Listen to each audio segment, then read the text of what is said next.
Hey, welcome back to How to Barbecue Right. I'm Malcom Reed. It's rib sandwich day. I'm about to show you how I do the McRib sandwich. Way better than McDonald's, and you don't have to wait on it one time a year. It's good all year long. Let's get to cooking. For this rib sandwich, I'm starting with the whole slab of Compart Duroc baby back ribs. We're gonna get them open. We're gonna get the ribs out of the packaging. Just wipe any of that excess moisture off this rack of ribs. And we're gonna clean them up a little bit. Now the membrane's already been pulled off these Comparts, but if there's any excess, we're just gonna go ahead and take that off as well. Then I'm gonna square the rack of ribs up. Just kind of find where the bones start to tail off a little bit. We're gonna cut those off. This end feels pretty good. I might take this last bone here.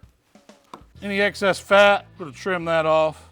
I'm also gonna take some of the excess fat off the meat side as well. Now that's a good looking slab of ribs. It's ready to go. Now for this rib sandwich, we're gonna debone this slab of ribs, but I'm not gonna do it until they're done. But I do want to help that out a little bit. So I'm going to make shallow cut beside each bone. And that's just going to make it easy for me to pop these bones out when they're done. So all I'm doing is taking my knife and going right along the edge of the bone, just on one side, just with the tip of the knife. And now we're ready to season these ribs. I'm going to start with a little base coat of my AP rub. Salt, pepper, garlic, all those flavors you know, it's going to give them a savoriness. You don't have to go heavy either, just a light coat. Both sides.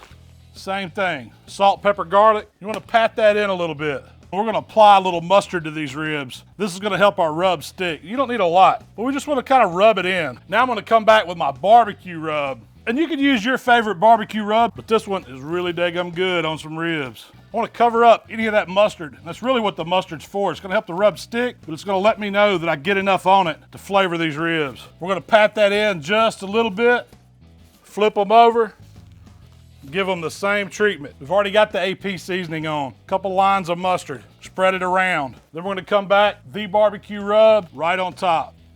Just let it rain down right on it. Now we're going to let these ribs sweat for about 15-20 minutes. Fire up the pit. So I'm firing up my Outlaw pit for this rib sandwich cook. Starting with a bed of Royal Oak briquettes. Got a tumbleweed underneath them to get those coals good and hot. When they're burnt over, we're gonna start adding our wood splits. I'm using pecan today. It's gonna give these ribs a nice flavor, produce some good heat in this pit. Just wanna lay the split right on the hot bed of coals, get the door shut, adjust that vent to about the 4 or 5 o'clock position. That's gonna run 275. That's right where I want these ribs to smoke. And once our Outlaw stabilizes at 275 degrees, we're ready to put the ribs on the pit. You can see that rub sweated in. It's got a beautiful color to it already. Now let's put some smoke on it. I'm just gonna lay them right on the rack. Just gotta bunch them up a little bit, make sure they're straight. We're ready to let that pecan smoke work its magic. I'm just gonna let the pit come back up to temperature. I'm gonna hold it at 275 for about an hour, 45 minutes to 2 hours. Whenever the bark looks right on them, that seasoning doesn't rub off when I touch it, that's when I'm gonna wrap them up. We're gonna get them really tender so those bones will come out easy for us at the end of the cook. Now with this Outlaw pit, about every 45 minutes to an hour, I'm just gonna add another split of that pecan wood. We're burning right along, still got a little bed of coals. So our ribs have been on for about an hour and 45 minutes. At this point, we've got a beautiful color on them. That's what I wanna see. They're ready to wrap. So I'm just gonna grab them off. And look at that, bark set on them, starting to dry out a little bit. That's what they should look like. So to wrap the ribs, I'm gonna put down about 1/3 cup of brown sugar. I'm gonna drizzle on a little bit of my vinegar sauce. And for some added richness, I've taken a stick of butter, cut it in half long ways. Now I'm just gonna flip the ribs right over on top of the butter, pour a little bit more sauce over the back side, and then we're gonna wrap them up. Just bring your foil over, tight as you can get it, fold the ends up. We're ready to go.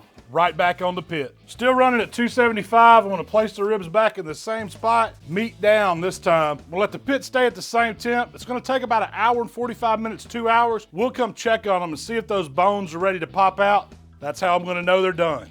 We got about 30 minutes left in the wrap. It's time to add one more split to keep that fire going. Coal bed is still right where you want it.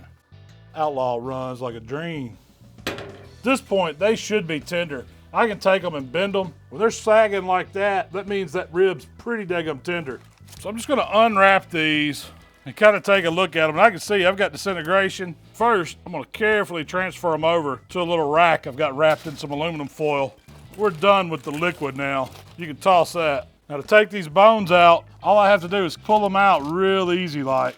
They'll come out perfectly clean every time. The rack's still gonna hold together, but I can just lift these bones right out. You don't have to use any string, any wire. Making that little slit right beside them just lets them come out free. I don't need these bones, there ain't nothing left on them. Now we gotta mix up our special sauce. I'm just using a 50-50 blend of my vinegar sauce. We need about 4 ounces and the barbecue sauce. About 4 ounces of that. You can use your favorite barbecue sauce you want. I'm just gonna take this and mix it up with the basting brush. We're going right over these ribs. Getting right in the cracks where the bones were. Making sure we get some sauce down in there, because the MacRib is supposed to be saucy. And we're gonna flip these ribs right back over, do the exact same thing. And I'm gonna hit them with just a little touch, the barbecue rub right on top, make that color pop. Then we're going right back on the pit for about 10-15 minutes, just long enough to tighten that sauce up, let it caramelize just a little bit.